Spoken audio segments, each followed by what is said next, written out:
So let's get started with the new Lightroom changes. So first off, in the library module, we have some adaptations to the metadata panel. And what that allows us to do is we can actually change what is viewable. So in the past, you had all kinds of different options, and the metadata panel went on for much further. But if you notice, if you're in the default mode, you can choose the option to customize. So maybe you don't want to know what folder that this image is being saved in, and maybe you don't want to know the rating in the metadata, but you do definitely want to still have a caption, possibly dimensions, the camera that it was shot with, and exposure settings. So you can toggle on or off all of these different options to show up in your metadata. When you're done, just hit done. And you can see right there, because I've removed check marks, it condensed my metadata panel. If I change to some of the other drop downs, I no longer have the option to customize. So it's only when you're in the default mode. Now, the real exciting changes that we saw in Lightroom more recently is in the develop module, and that is with the new masking tools. So previously in Lightroom, we had multiple different tools. Now we still have our crop, our spot healing brush, our red eye, and then we have this nice circle, which is a masking tool. So this masking tool has taken over all the other tools and gives us a lot more options. So let's go ahead and take a look at what's possible here. So I'm going to open up the masking tool. And once I open it, it says, it asks me what I want to do, add a new mask. I can either select the subject, the sky, use the brush as we saw before, the linear gradient, radial gradient. There's also a color range and a luminance. So let's start taking a look at these. First off, I'm going to pick the squirrel. Just see how well it does. And in just that quick, Lightroom has selected the subject. Notice I have a little icon with a person shape, and that means it used the select subject. If you look closely at the selection, it did a really good job, even where there's feathered hair. Not so much down in this very small area that's more blurred, but anything that's sharper. This machine learning is tremendous at finding different nuances between textures and such as the hair of the squirrel. So now I have the subject selected, but actually the subject looked pretty good. But if I wanted to change the exposure on anything that's selected, first off, it did get a little red overlay, and that overlay just allows me to see what was impacted or what will be impacted when I move my sliders. At the bottom of the mask, creation mask dialog box, I do have the option to toggle on and off the overlay if I don't want to see it. I can also change the color if that makes more sense. If my picture had a lot of red in it, it would be a little confusing, so I could change the color of the overlay. But for this picture, I'm going to leave it with red. I'm going to keep the overlay on. And once I come down to my sliders to make it change to what my selection is, the overlay disappears and I see the actual changes to that selection. So let me show you. Let's say I wanted to increase the exposure of the squirrel. I'm going to increase, and you can see, I just see that difference on the selection once I move my sliders. When I release the slider, my overlay will return to normal. But on this particular example, my eye is drawn to the brightest spot in the frame. And unfortunately, that means it's the rock in the background. So I like the exposure on the squirrel, but I'd love to bring down the exposure in everything else. So because I created a select subject, I have my own separate mask. It's identified right here.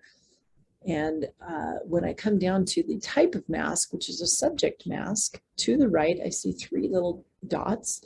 Those dots, if I click on it, I have several different options. One of them is I can invert, which means to select the opposite.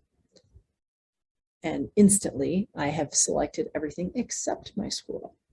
Now, when I come down and change the exposure, I can drop that down. Your eye is drawn straight to the squirrel, which is the way it should be when it comes to looking at an image. So I can again toggle my overlay on and off to really see what's going on. I can also use my backslash key to see my before and after, especially if I turn off that overlay. So here's the before and there's the after. So now my eye is being drawn much more to the squirrel than it is to the background, according to the original. So let's say I still want to make a selection and change something on the squirrel itself. Maybe I do want to brighten the exposure just a little bit more. So I can add a new mask, add create mask, and I'm going to select the subject again. And it should find exactly the squirrel just like it did before. Only this time I'm going to go ahead and increase the exposure on the squirrel. And now with my before and after, here's the original and here's the after. After darkening the background and brightening the squirrel. So all kinds of really quick and simple options when it comes to using select subject. Let's check out another photo. Traditional portrait.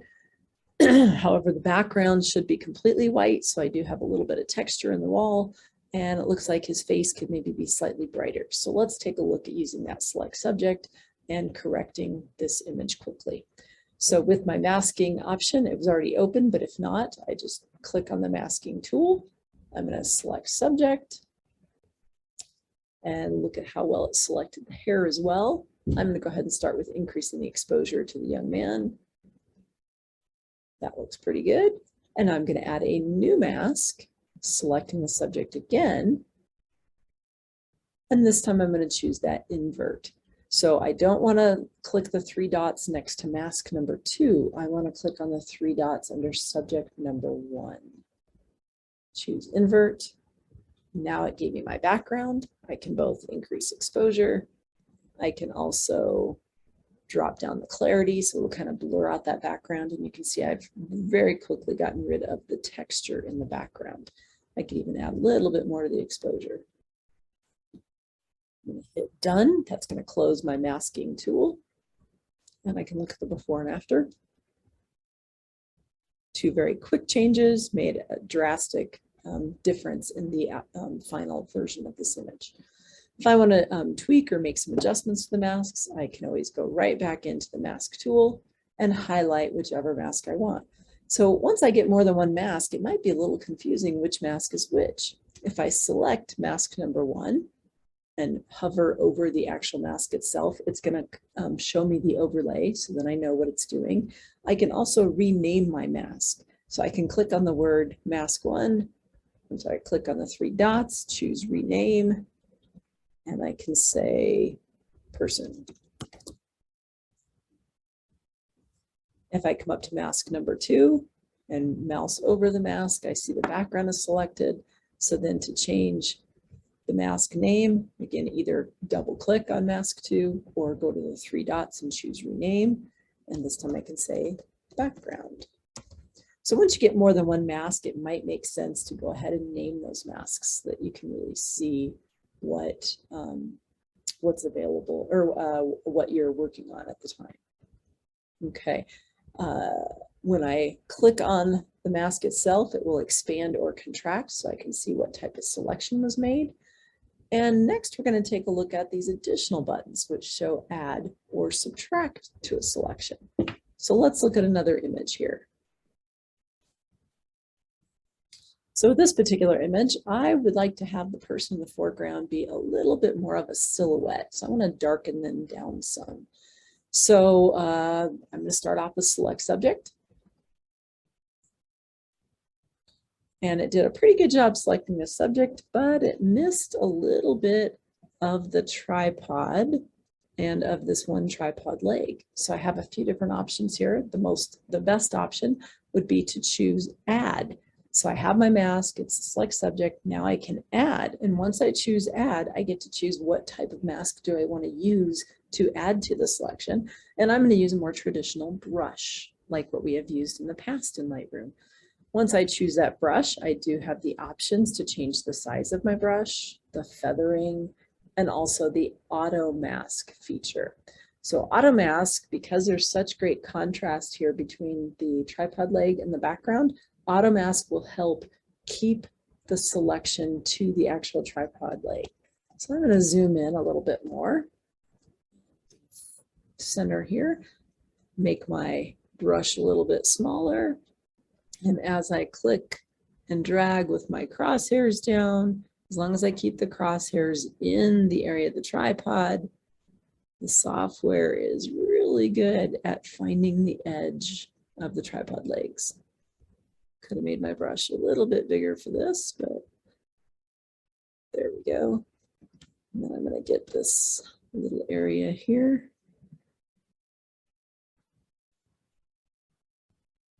And this last spot up here.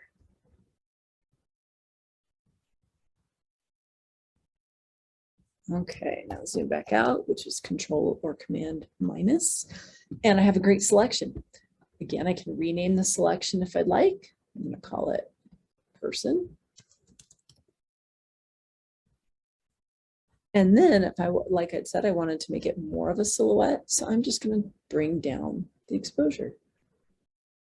I could make it a full silhouette, totally dark. That's not exactly what I want. I'm just going to bring it down a little bit more. So there's a little more contrast, but where the eye is really drawn to the background, because in my opinion, that's what's the exciting part of the image. If for some reason I shot more of a silhouette and I wanted to increase the exposure, I would just do the opposite and I could bring up more details. All right, so now we've added. We have the same option to subtract as well. So we'll come up with an example for that in just a moment. All right, let's take a look at this. A little bit more complicated of an image. Let's see how Lightroom likes this. Choose select subject. And it did a really good job. So depending on what I was wanting, whether I wanted to just affect the exposure on the green stem and not on the white orchid buds. So in that case, let's say that's what I wanted to do. First off, here's the original. So I'm going to just brighten up some of the green, but keep the buds to themselves. So I have the show overlay. This time I'm going to subtract from the selection. And I'm going to go ahead and use the brush again to subtract. Notice my mouse automatically turns into a minus sign.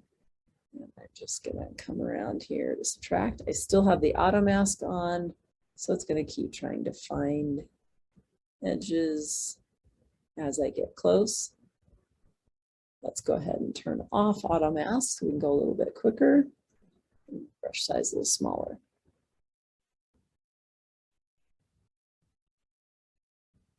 And I can do that with each of the buds.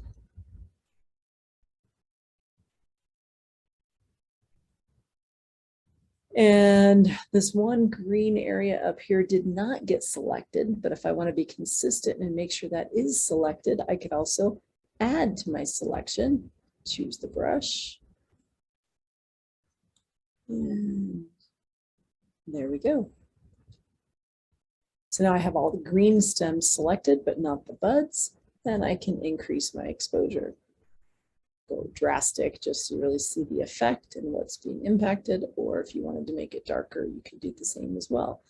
So it's a really great tool, and you can combine by adding and subtracting these different aspects using the different brushes. All right, let's look at another image here.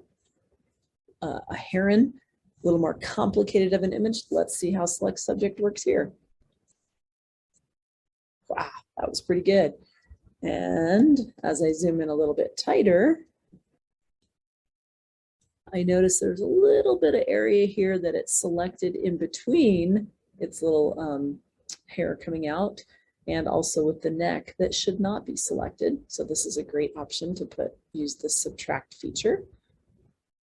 I'm going to subtract using a brush. I'm going to make that brush pretty small. Maybe not quite that small.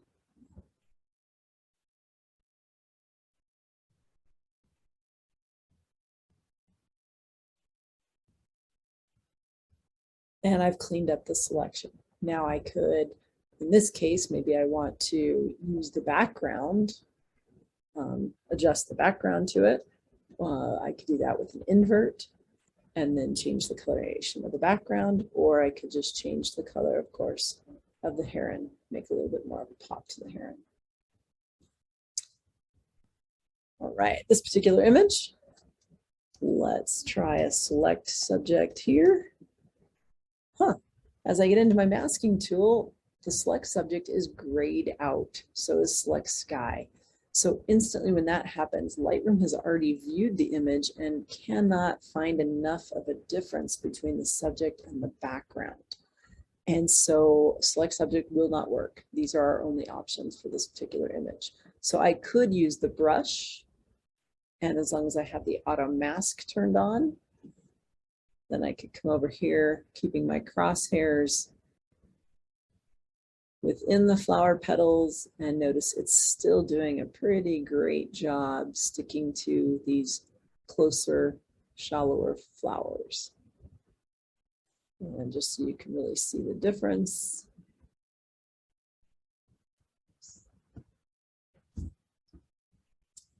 I can increase exposure and decrease. You can see what a good job it did for just a really quick swipe and wipe with the brush tool. Okay, let's look at a few other options here. So this particular image, the eye is drawn to the brightest spot, which is, in my mind, a little bit more of the moss. So I'm going to bring down the tones of the moss, start with select subject, and it selected the log, which is great, but I want the inverse of it. So in my masking tool under subject 1, click that inverse, click the 3 dots, get to the invert, and now I can bring down my exposure. Maybe even bring down the highlights a little bit more. And now instantly that image has changed completely on where you are drawn into the frame. And to finish off an image like this, I could still add a vignette like we've done before. None of those tools have changed. This is just a really quick and easy way to make different selections. And let's say maybe I wanted to increase texture on the log. So I'm going to create a new mask, select the subject again. And this time, let's just increase texture and maybe clarity. And then I'm going to look at my before and after. All right, let's get on to some landscape images now. So starting off with this image here in Glacier, kind of an interesting composition, but the sky is a bit blown out and the light on the mountain there is a little bit bright as well. So let's take a look at what happens when I click on select sky. And just like that, Lightroom has identified the sky itself. So I'm going to go ahead and bring down the exposure a little bit and definitely bring down the highlights. And look at that texture and contrast that has instantly shown up in the sky. If I really wanted to go drastic, I could also add a little bit more blue tone to the sky just by changing the color temperature. I wouldn't normally go this far, but I'm wanting to make sure you can visibly see the difference there. And of course, I can hit my before and after to see the difference. Okay, so now I got the sky pretty good, but I still have a lot of brightness on this area here where the mountain is. And I really want to tone that down some. So let's go back to the create a new mask feature and see what else is available to us. So we tried select subject before, select sky. We have the brush, I could paint it on definitely. Linear gradient, radial gradient. You know, let's take a look at what color range might do here. We can also look at luminance, which is brightness and darkness. So let's start with color range. And let's just click once and sample. Wow, sampled that color and I immediately got some of the orange tones there. So I could bring down the highlights. And all of a sudden now I'm getting a little bit more texture, a little bit more detail in there. I could also just change the exposure some overall. And I always want to look at my before and after so I can really see if I've overdone a change. And I think that right there might work. Let's go ahead and see what happens if we tried luminance. So I'm going to come up here to mask number 2, and I'm going to poke the eyeball, which is off here to the right. That just makes that mask not visible. I'm just going to poke the eyeball so it kind of turns it off, create a new mask, and this time let's try luminance. I'm going to come over here to the luminance. Well, now it has found that same lightness, darkness value throughout the entire image. So that's not going to help me quite as much, but it will for some other images. So I'm going to turn off or delete this mask number 3 because that's not what I want it to do. If I hit the 3 dots under mask number 3, I have the option to delete that mask. I could also duplicate if ever that was necessary. And then I could even delete all masks if I wanted. I just want to delete the one, but I want to make sure you saw all of those settings. Okay, so I'm going to go back to mask 2 and turn that back on because I think I liked that change. And again, if I wanted to make some differences or make some adjustments to it, I just highlight it again and come down here and maybe increase that exposure just a little bit more. Now, what I could do is maybe I wanted to draw a little more attention, kind of like a dodging and burning to this area here. So the viewer really enters the frame looking at these canoes. Let's create a new mask. And this time, let's go ahead and try a radial gradient. With the radial gradient, it's going to create a circle or oblong or however you deem that shape to be. And once I create it, I can rotate it and drag it over this way. So I have the two circles. The smallest circle is going to be 100% of that effect that you're applying. The area between the two circles is your transition or your feathering. So if I change my feathering to 100%, it just expanded it. As I changed it to 0, I get a hard edge. Certainly don't want a hard edge. And let's just increase exposure. So as I go really bright, you can see it's way overdone. I can just increase the exposure a little bit, and then I could come back down to my radial and change it a little bit more. There we go. So now I can really draw attention to any particular area in the frame. Let's go ahead and look at the before and after.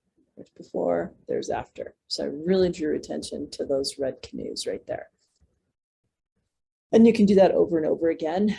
And as I mentioned before, once you get more than one mask, you might want to start naming those masks just to help you keep your different masking layers separate and can get back to them easily enough to figure out what you've done. All right, let's take a look at another landscape image. So this is one here in Arizona at Watson Lake. And what I could do, here's a finished example of the image just by adding a few different masks. So let's take a look at that over here. So first thing I'm going to do, I've got some nice detail and texture in the clouds. They need to be drawn out a bit more, but the light was behind a cloud bank at the horizon, so there just isn't any great light on these rocks. And the rocks appear pretty bland. So let's start off with selecting the sky. And with that sky selection, I can bring down, let's start with highlights, bring down the highlights. And I can even add a little bit of blue to the sky there.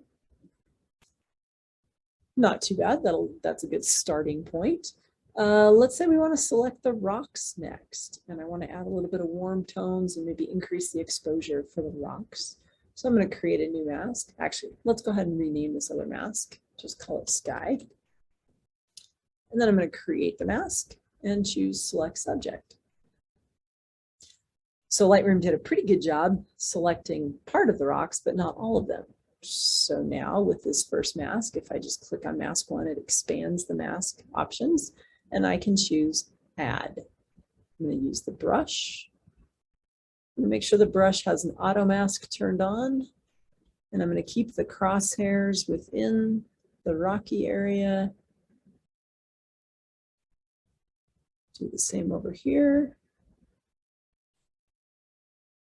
Notice how Lightroom will create, find the selection, find that contrast, and I've got a really nice selection there that really doesn't spill over into any other areas.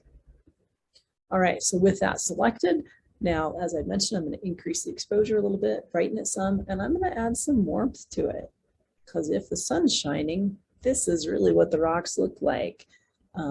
Actually, this is much more the normal color to the rocks because they are granite. I'm going to tone down that warmth just a little. All right, now we're starting to get there. Always, like I've said before, look at your before and after to make sure you haven't overdone a change.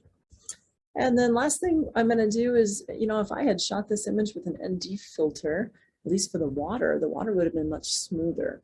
The clouds would have been less sharp and less precise.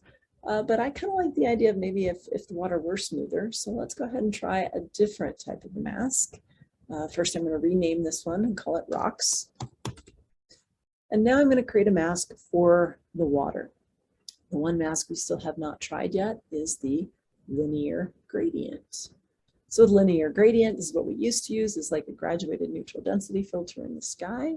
And I can just create a nice line. Oops. And then drag it up towards the top. So you have 3 lines. The middle line is your set point. Below that is 100%. Above that is a transition area. So kind of like your feathering again. So if you expand the 3 lines, you get a much larger transition versus if you collapse them a lot tighter together. And then if you have shapes that are not perfectly horizontal, you can take your mouse over to the edges and you can change the angle of your line as well. So I'm going to go right there. I'm going to go ahead and reduce clarity.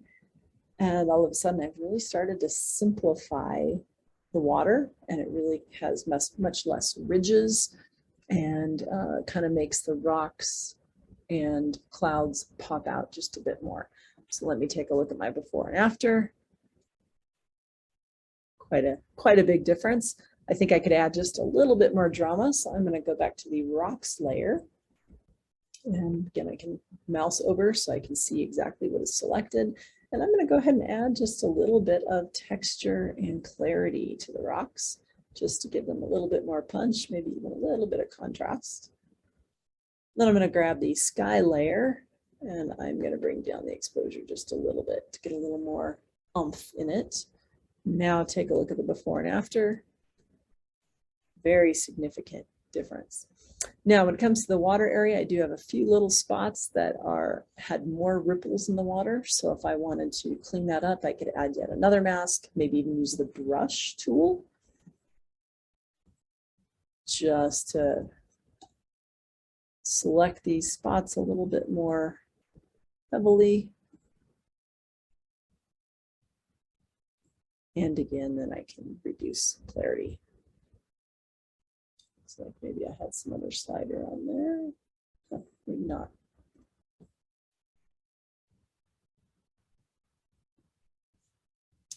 That does not seem to be looking the way I like. So let me undo that change. And let me just go ahead and delete that mask because I don't think that helped my image there. Okay, so you can see you got all kinds of different options. Let's look at 1 or 2 last little features here. And one would be the color range. So I have a nice orange canoe. Maybe I want to change the color of that canoe. I'm going to add a mask and choose color range. Pick the color of the orange. And you can see the overlay has highlighted. And this is an example where the overlay being red is really hard to see. So I could change my overlay color by clicking on those 3 dots, and then I can choose, oh, there we go, my color overlay. Let's make it maybe a blue. My little dialog box over here. Maybe yellow. There we go. So that's a start. The yellow, and notice as I click around, it is changing a few other areas. Okay, I'm going to go back to let's just go to the green. Okay, so when it changes those other areas, I can look at my mask up here and I can see faintly where some of these other areas are chosen. And so all I have to do is now I can subtract from my mask using the brush tool. Just get a nice big brush. And then I can kind of go around the rest of the image. Make sure none of these other little areas are selected.